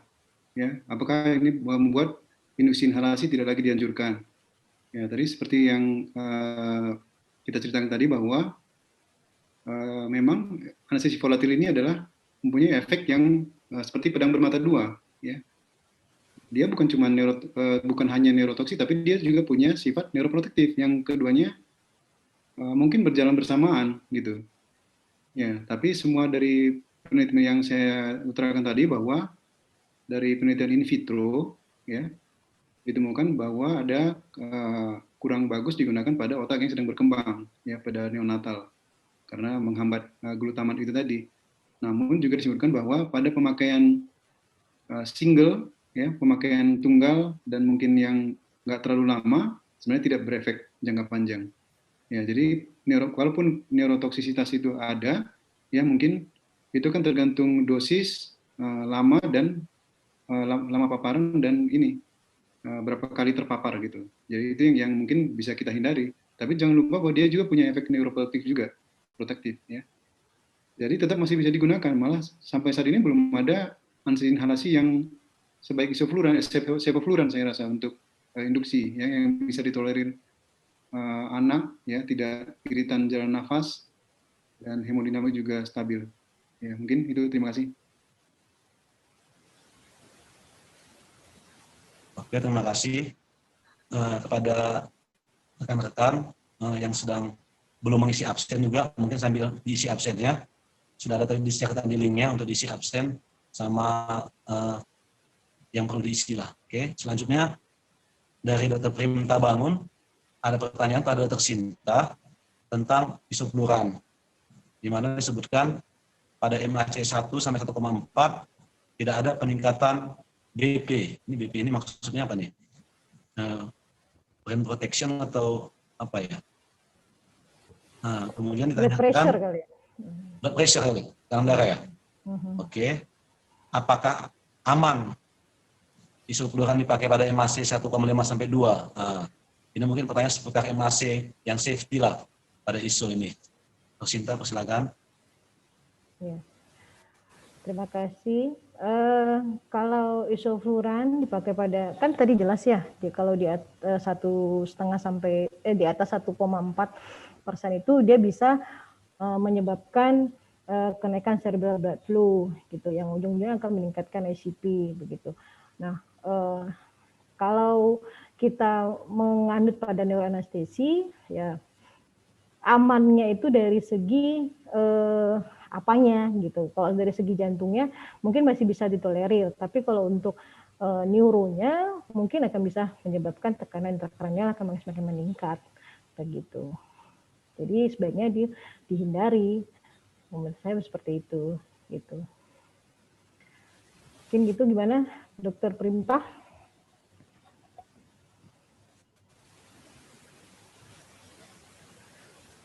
Dokter Primtanya masih ada? Oke, Wati, mungkin udah disebutkan juga tadi ya. Kemudian satu lagi Dr. Sinta ini ada yang nanya, Dr. Prawito, apakah isofluran bisa menyebabkan terjadinya hipertensi? Sejauh yang saya baca belum ada ya bisa menyebabkan hipertensi, malah dia akan menurunkan blood pressure gitu. Mungkin gitu.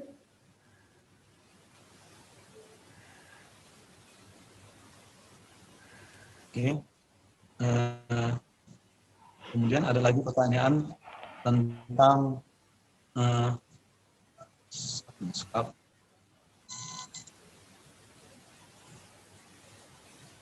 kombinasi scalp block. Bagaimana kombinasi dengan scalp block? Karena scalp block juga ada efek samping perdarahan yang banyak. Tentunya menyulitkan lapangan operasi. Apakah scalp block ini efektif kombinasi dengan inhalasi? Nah, mungkin bisa dijawab Dr. Krismas atau Dr. Sinta. Dr. Krismas mungkin. Baik, scalp block ya. Iya. Block, efek samping menyebabkan perdarahan. Saya rasa saya kurang setuju ya kalau dikatakan scalp block malah mempunyai efek samping berbanyak perdarahan ya. Mungkin pada darah yang terblok itu mungkin terjadi vasodilatasi, tapi semua tentu setiap ada luka operasi akan bisa dikontrol perdarahannya ya. Menurut saya tidak signifikan itu efek samping dari scalp block adalah perdarahan. Nah, untuk melakukan dikombinasikan untuk inhalasi, mungkin sewaktu melakukan scalp block ya boleh saja ya untuk menambah supaya pasiennya mungkin lebih tenang sesuatu dilakukan scalp block. Namun secara teknikal mungkin sulit ya, karena memberikan anestesi inhalasi kita harus melakukan sungkup ya, kemudian akan sulit posisinya kalau kita lakukan dengan inhalasi juga. Mungkin paling sering kita berikan sedasi dengan intravena. Ya, mungkin itu dari saya, mungkin Dr. Boy. Dr. Sinta ada tambahan kali mungkin? Ya. Kalau saya sih menilainya scalp block ini bisa punya banyak keuntungan juga ya. Kita bisa mengurangi obat-obat analgetik yang kita berikan, misalnya opioid. Opioid sendiri kan punya efek terhadap otak sendiri ya, bisa meningkatkan cerebral blood flow dan sebagainya. Jadi kalau dengan scalp block kita bisa mengurangi. Nah, menjadi banyak perdarahan saya rasa ya tidak. Scalp block itu kan di daerah kulit gitu ya. Dan itu bisa dikontrol perdarahannya kan. Yang kan kalau brain itu di dalamnya, di brain ya, bukan perdarahan di luar begitu. Harusnya scalp box itu tidak mengganggu gitu, malah bisa membantu kita. Dan apakah efektif bila dikombinasi dengan inhalasi? Ya efektif kalau menurut saya. Jadi mungkin bukan kita intub ya, pasiennya diintubasi terus di scalp box gitu kan. Nah, efektif gitu kalau menurut saya seperti itu. Jadi bisa mengurangi inhalasi kita juga gitu. Dan bisa juga kalau mau ditambah dengan intravena juga bisa gitu. Jadi kita mengurangi efek obat-obat anestesi yang bekerja secara sistemik gitu ya, mengurangi inhalasi, mengurangi intravena gitu. Jadi lebih baik ya. Jadi ada penelitian itu scalp box itu juga mengurangi dosis obat-obatan kita gitu. Ini penelitiannya Dr. Radian ya, dulu Dr. Radian di Bandung itu terbukti efektif gitu. Mungkin gitu dari saya. Oke, selanjutnya ada 2 lagi. Pertanyaan kedua terakhir tentang thiopental versus propofol. Mana kira-kira yang lebih baik? Mungkin dikaitkan dengan cerebral blood flow atau CMRO2-nya mungkin ini pertanyaannya. Ini Dr. Sinta, boleh pertama jawab? Iya. Ini Mas Dwi, ya, Mas Dwi di apa ya, di Pekanbaru ya. Kalau pendapat saya tentang thiopental dan propofol, mana yang baik untuk neuroanestesi, ya masing-masing tergantung pasien apa yang mau kita berikan. Kalau misalnya pentotal itu kan dia punya efek neuroprotection juga yang besar gitu. Tapi namun jadi kalau pasiennya operasi supratentorial yang kita butuh cepat bangunnya, mungkin jadinya lama gitu kan.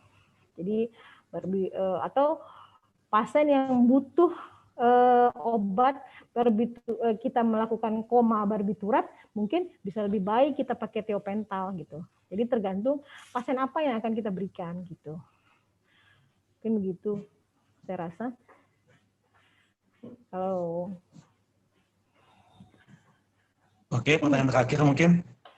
Pertanyaan terakhir, perbandingan antara total intravenous anesthesia dengan volatil.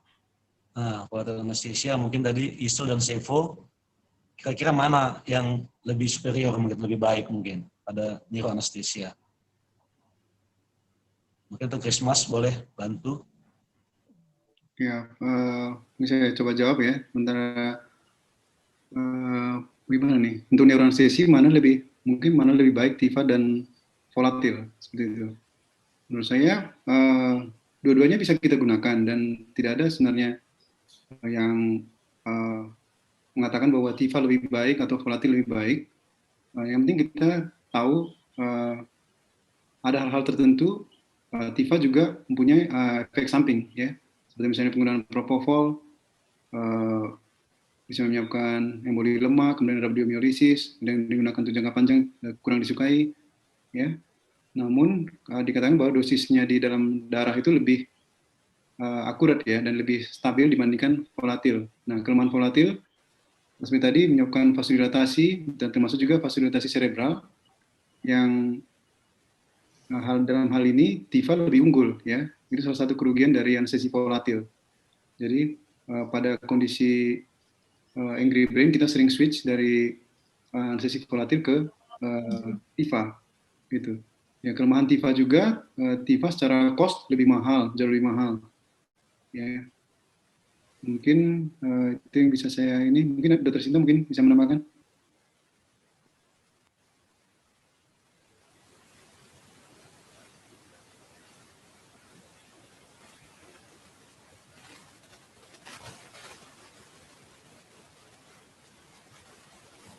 Terima kasih. Mungkin pertanyaannya, Dr. Sinta ada tambahan, Dr. Sinta? Ada tambahan? Dr. Sinta ada tambahan lagi kira-kira? Saya rasa cukup ya. TIVA dan volatil itu tergantung daripada pasien apa yang akan kita berikan. Semua punya risk and benefit-nya masing-masing. Oke, terima kasih pada pembicara kita, Dr. Raden Roro Sinta Irina, SPN KNA. Terima kasih kepada Dr. Krismas Gideon Bangun, SPN KNA. Terima kasih juga kepada pihak sponsor dari PT Mercy, Ibu Nancy ya, pada semuanya. Terima kasih juga pada yang sudah ikut bergabung. Secara garis besar memang agent inhalasi baik SIPO maupun ISO mungkin bisa digunakan dengan masing-masing tadi seperti Dr. Sinta dan Dr. Krismas bilang, mengkondisikannya masing-masing itu punya kelebihan dan kekurangan. Jadi bagaimana di lapangan tentu sebagai anestesi kita bisa diharapkan memformulasikannya. Oke, sekali lagi terima kasih. Saya kembali kepada MC. Terima kasih kepada moderator Dr. Boynardo Simamora, Magister Kedokteran Anestesi, Spesialis Anestesi. Saya ingatkan kembali lagi kepada seluruh peserta untuk mengisi link absensi dan link survei yang sudah di-share pada kolom chat. Terima kasih saya ucapkan kepada Ketua Perdatin Cabang Sumatera Utara, Dr. Andrea Buri Prima Putra Lubis, Magister Kedokteran Anestesi, Spesialis Anestesi Konsultan Intensive Care. Terima kasih saya ucapkan kepada moderator, Dr. Boynardo Simamora, Magister Kedokteran Anestesi, Spesialis Anestesi. Terima kasih kepada seluruh speaker, Dr. Raden Roro Sinta Irina, Spesialis Anestesi, Konsultan Neuroanestesi, Dr. Krismas Gideon Bangun, Magister Kedokteran Anestesi, Spesialis Anestesi, Konsultan Neuroanestesi, dan seluruh peserta yang telah mengikuti acara pada sore hari ini. Dan tak lupa saya ucapkan terima kasih kepada pendukung acara sore hari ini, yaitu PT Mercy Pharma, Good Quality Improves Lives Quality, yang telah mendukung acara Perdatin Sumur Webinar seri 7 sore ini. Saya Dr. Karim, mohon pamit undur diri. Wassalamualaikum warahmatullahi wabarakatuh. Waalaikumsalam warahmatullahi wabarakatuh. Waalaikumsalam warahmatullahi wabarakatuh. Dokter, bisa foto bersama nggak ya, Dok? Sekarang berapa? Dokter Andrea bisa foto bersama, Dokter? Aduh, saya lagi bawa mobil, Bu. Ya, sama dokter Sinta mau pembicara aja tuh. Gak apa? Okay. Dokter Sinta, dokter Boynardo. Apa lah sampai bawa mobil kan nggak apa-apa, Andri. Iya, foto bersama dulu bisa. Buka aja lah videonya. Pakai HP, Kak. Iya, buka pakai HP. Buka kelihatan terus. Bisa ya? Udah saya coba nih. Nah, ya. Nampak ya? Dulu, Dok. Ya. Saya berhenti nih. Udah siapa yang apa ya, Dok? Hitungan ketiga. Kita foto bersama. Mari 1, 2, 3. 1, 2, 3. Sekali lagi. 1, 2, 3.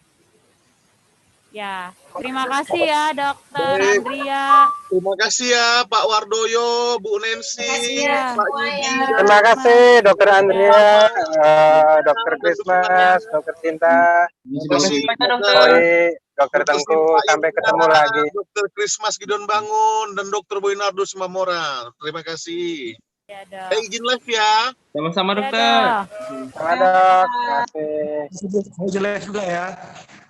Bu Nancy, terima kasih ya.